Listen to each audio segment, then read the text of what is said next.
What's up, everybody? It is Lauren Delisa Coleman here with you again for another episode of the Inside series. We've got a ton of great interviews coming up all around the Sonoma Film Festival.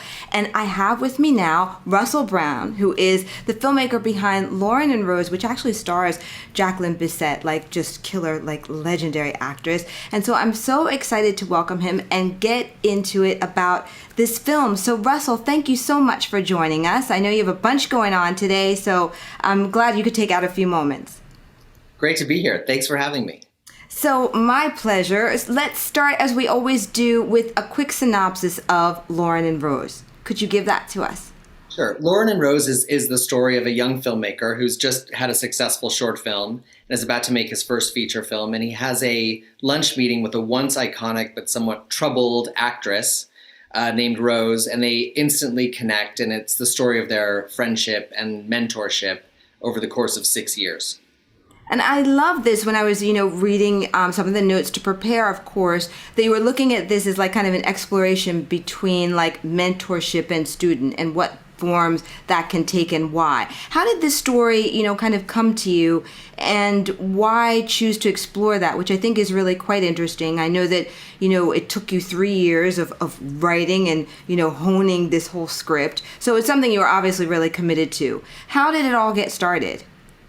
Well, this is my fifth sort of feature narrative film, and I've been lucky enough to work with many actors and, other filmmakers and directors, and just had a lot of kind of wonderful mentors. And I think that relationship it has a lot of kind of emotional content in it, a lot of emotional stuff to explore. Mm-hmm. And so that was really where it started, to try and capture what our mentors give to us and what we give to them, and why those friendships and relationships are so powerful.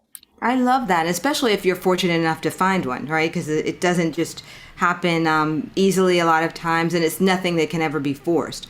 You just mentioned, and I wanted to say that you have had the opportunity to work with a lot of greats that I don't know how I even know, these women from eras gone by, but like a Jolie Fisher, and I wrote down as well, Karen Black, Connie Stevens, right? So how did all this come about? Tell us a little bit about your background.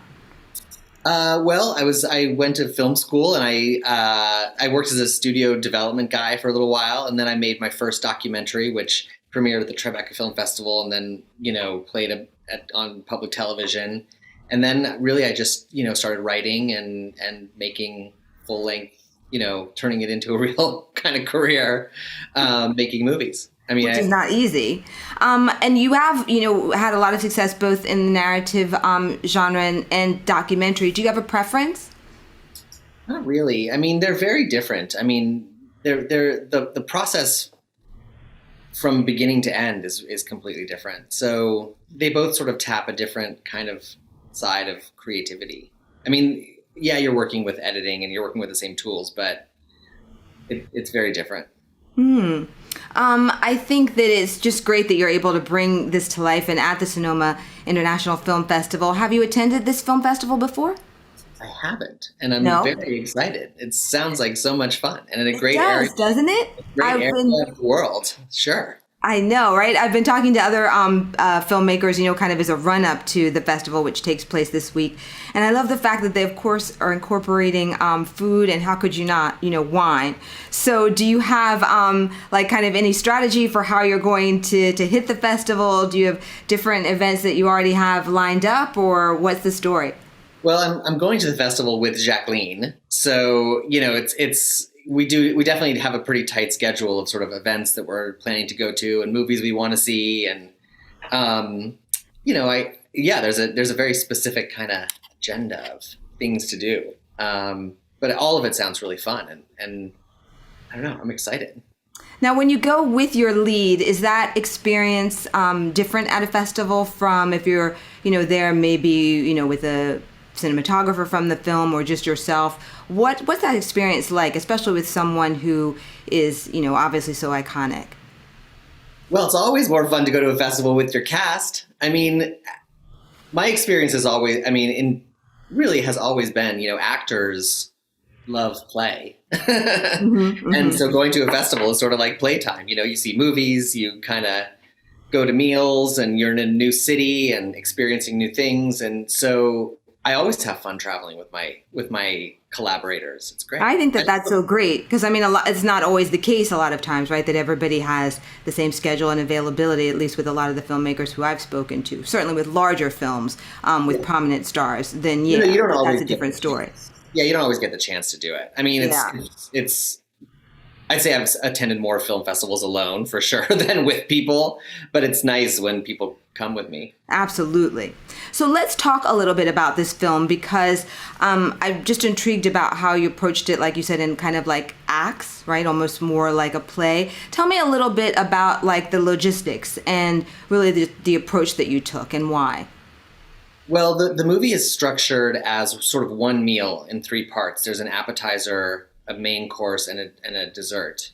But those parts of the meal all take place in different eras of time. So they're separated by 2 years. So it feels like one meal in one restaurant, but it's really kind of pieces of 3 meals.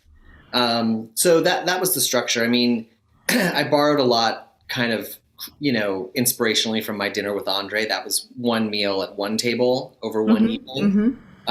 So I think this movie, in a way, feels that way, even though it takes place over a greater span of time. Tell me a little bit about the shooting process. Like, how long did that actually take after you had the script in a form that you were very happy with, and now it's time to really get into nuts and bolts? What was that like, and did you have any major hurdles that you had to overcome?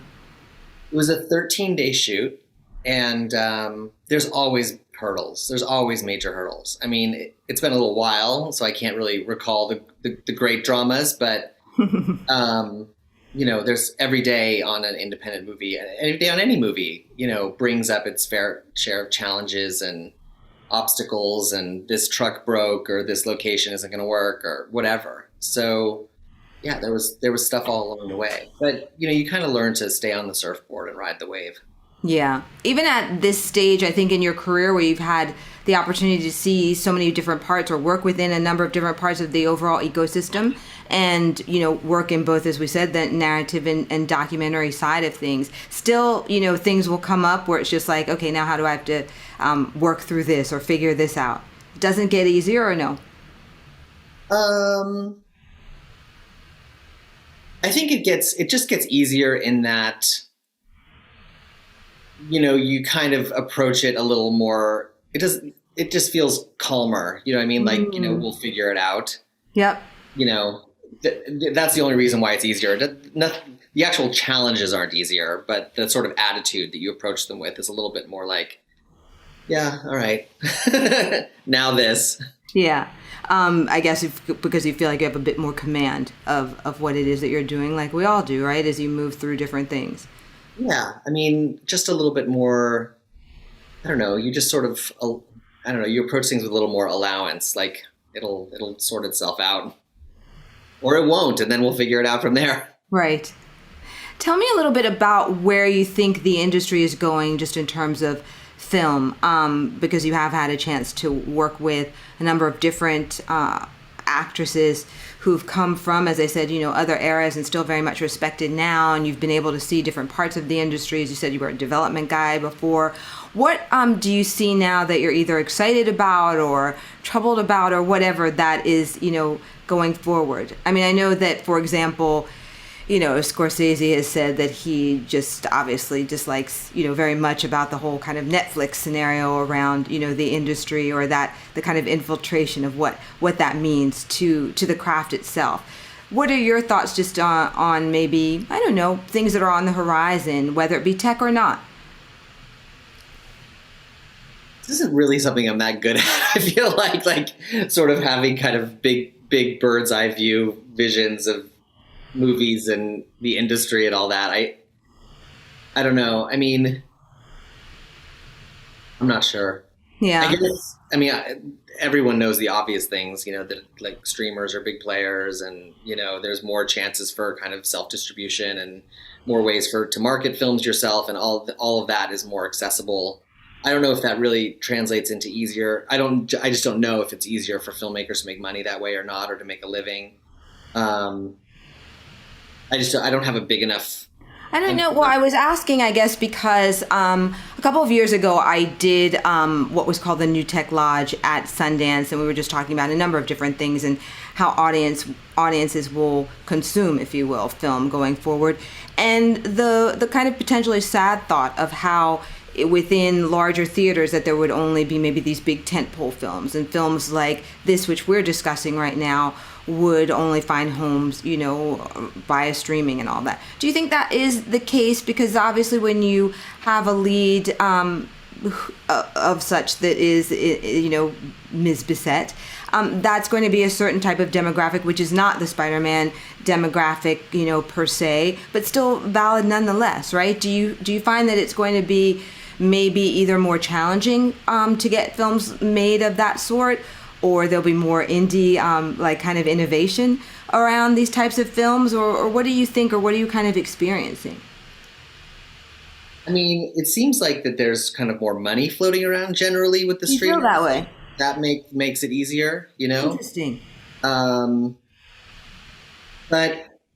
I don't necessarily think anything is sad. I don't really get sad about movies, independent movies not having theatrical runs, or the audience votes with its dollars. Mm-hmm. You know what I mean? And if people, it's not my personal taste. I don't rush out to see, comic book adaptations in the movie theater. But, Right. if that's what people, and they, maybe people prefer to watch independent movies at home in sort of a comfortable environment. I mean, I don't know if that's sad or good, or it's just what people want. And I think the sort of motion picture industry has always kind of historically just moved in the direction that how the audience wants to consume things and what they want to consume. And I don't think that's good or bad or whatever. It just is. Well, I guess it kind of came up because right at that time, and then certainly it's been exacerbated due to the pandemic, but many legendary art house theaters were starting to close. I think right here in New York City across from Lincoln Center. They had been there since I had been in college, right? And so that they went away. So it was just kind of a discussion that was being examined, and I was just wondering if you had any thoughts around it or whatever. But I think with many things we'll have to just see, right? Yeah, I mean, I love those theaters. Obviously, like in LA, those everyone has those theaters that they grew up. The New Beverly Cinema or the New Art Theater or the Arrow Theater, and there's always a handful of them. But I don't really believe that those are in danger. I mean, I guess every now and then one does close, but another one kind of usually opens up, and there's always going to be an appetite, I think, for that kind of experience. That's a great way to look at it. Yeah, because many have closed, but I didn't think about that. Of course, someone else can decide to create more, right? It doesn't mean that that's the end. Yeah. So let's see what happens, for sure. Yeah. So jumping back to Loren and Rose, what do you think, or what would you hope, Russell, that the viewer takes away from this film? I mean, the main thing I hope is, I guess, that they're touched by the story of these two people, and that's kind of what I've experienced so far in showing the movie, is that it's a very kind of touching, moving experience, and also just the beauty of this relationship. And I think there's something really special about what Jacqueline does in the movie. There's not a lot of women of her age who are carrying entire films from first frame to last frame, in every scene, and is such the driving force behind. Well, at least not in the United States, right? I had the opportunity to live in Paris for many years, and it's remarkable the range that you see there. So yes, but you're right. It's an American scenario where at a certain point your story is just not interesting anymore, which is ridiculous. But yes, I agree with you. We don't see this enough, and hers is different.